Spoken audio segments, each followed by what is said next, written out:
Namanya virus Andes atau Andes strain. Varian hantavirus endemik yang ada di Amerika Selatan.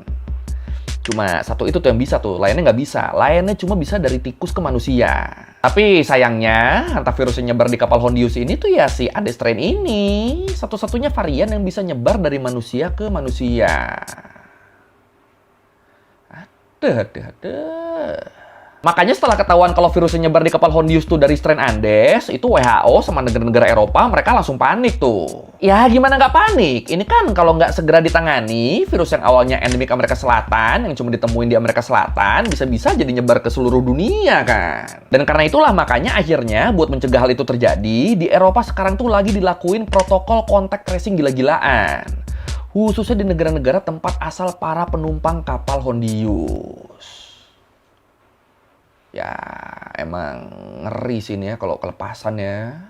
But authorities this morning confirming the ship's passengers were infected by the Andes strain, which can travel person to person and has a fatality rate of over 40%.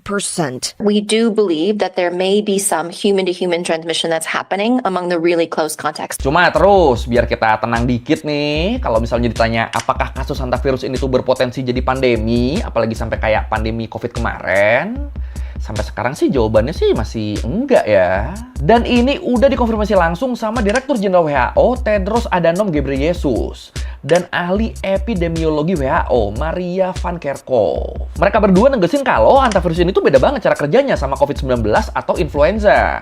Kalau kata mereka jadi walaupun strain Andes tuh bisa nular antar manusia, tapi penularannya tuh butuh waktu yang lama dan kontak fisik yang bener-bener deket banget. Kayak misalnya nular ke orang yang ngerawat pasien di rumah sakit. Atau nular ke orang yang tidur sekamar. Harus sedekat itu tuh. Jadi ya virus ini tuh nggak gampang terbang dari satu orang ke orang lain di tempat umum. Nggak semudah itu. Dan karena itulah makanya WHO menetapkan resiko ancaman global buat hantavirus ini di level rendah. Belum sampai di tahap pandemi. Terus di Amerika juga sama. CDC Amerika juga ngasih level 3 ke outbreak ini. Level aktivasi darurat paling rendah.